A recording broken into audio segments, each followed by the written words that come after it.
talk on the series of Walk Your Mind, Mind Your Walk, I have to be talking on the cardiovascular benefits of walking. Walking gets the feet moving, the blood moving, and the mind moving, and this movement is life itself. Let's look at what is the available data and what is the percentage of general people walking. A survey had shown that only 1/3 of the population who responded to the survey were regular walkers, and nearly 1/5 of the people were never walkers, and nearly half of the people were occasional walkers. These occasional walkers would be walking to the place or walking on the basis of circumstances. What does walking do? Walking helps in building the cardiorespiratory fitness, the fitness of the heart and the fitness of the lungs. The heart includes the heart itself, the blood vessels supplying blood to the various organs, and lungs. Walking in general reduces the risk of coronary heart disease straight away by 20%. And this walking includes minimum 20 to 30 minutes per day for at least 5 days a week. It is supposed to be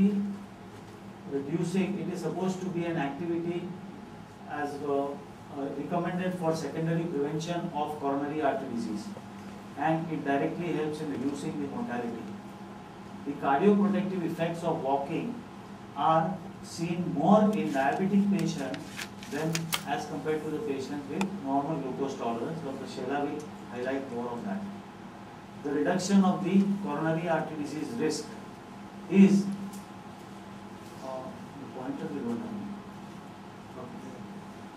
the risk in an ordinary person who does not walk, and look at the risk, it reduces straight by half in people who are doing regular walking of just up to 1 to 1.5 hours per week. What are the effects on blood pressure?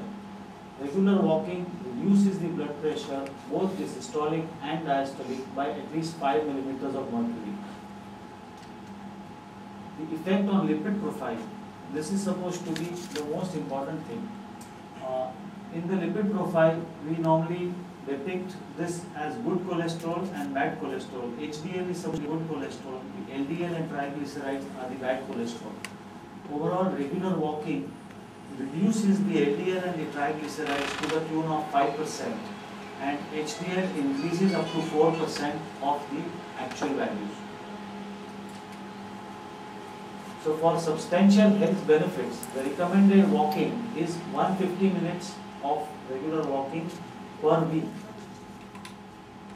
and this should be at a pace of not less than 3 miles per hour.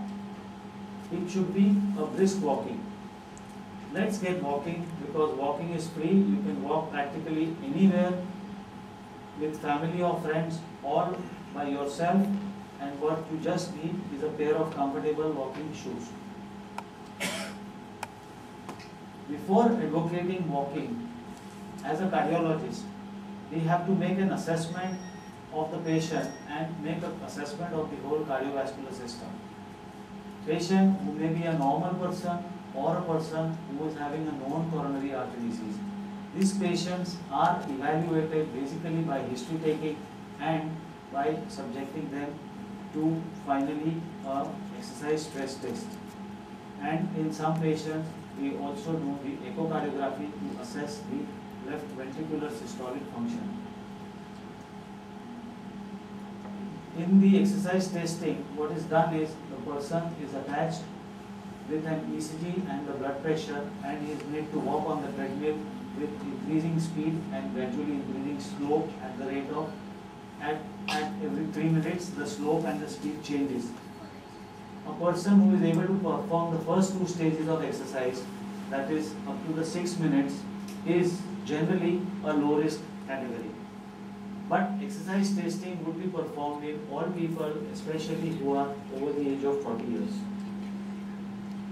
And according to the risk stratification found, the walking is advocated in patients who are at a mildly increased risk. Exercise activity can be advocated to the tune of almost normal. In patients who have got findings which is suggestive of a high risk category, those patients who have a strongly positive stress test, these are the patients we would advocate not to walk until a therapy is taken properly.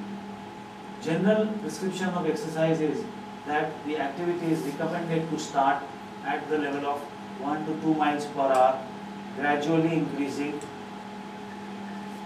from 5 to 10 minutes, reaching a level of 30 minutes per day, and the target heart rate what should be achieved is should be 20 beats less than the maximum heart rate which is advocated. What is the effect of walking on hypertension? Patients who have hypertension, and one for them, patients who have got hypertension, they have to continue their antihypertensive medications, and that also should be in coordination with the physician. Those whose blood pressure is controlled well, they need not worry, and they are given the prescription to walk without any problems. But patients who have got unusually high blood pressure, they are advocated to get the pressure lower down, and then walking is advocated to them.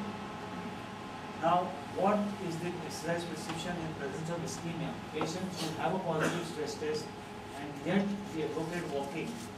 The advantage in these people is to try and increase the anginal threshold. Now, what do we mean by anginal threshold? That a person who normally is getting angina or the pain of myocardial ischemia on walking 200 meters, if he is indulging in regular walking activities, his walking distance will improve and he may be able to walk 300 or 400 meters before he gets angina. And this happens because walking promotes the development of what we call collaterals or the natural bypass inside. At times we see patients who have come with symptoms but they have normal ECGs, and when we do their angios we find that there are multiple blockages but they have not suffered any damage because of this natural collateral system inside the body. That is actually a God-gifted thing, and it is seen more often in people who are indulging into regular physical activity, especially in the form of walking. These are the general questions about patients who have undergone a bypass surgery or an angioplasty. In patients who have undergone a recent bypass surgery, upper body exercises are not allowed, but walking is advocated to them also immediately post discharge. A good bypass done, patient going home after a week is made to walk and go home. Now, what about patients who have undergone an angioplasty? They are discharged in 3-4 days and they are advocated to resume normal activities in less than a week. Patients who have got pacemakers in position, they require special attention, but they can also indulge into the light form of activities without any problems. So these are the general guidelines what I would give for people who have cardiovascular disease or otherwise for walking. Thank you.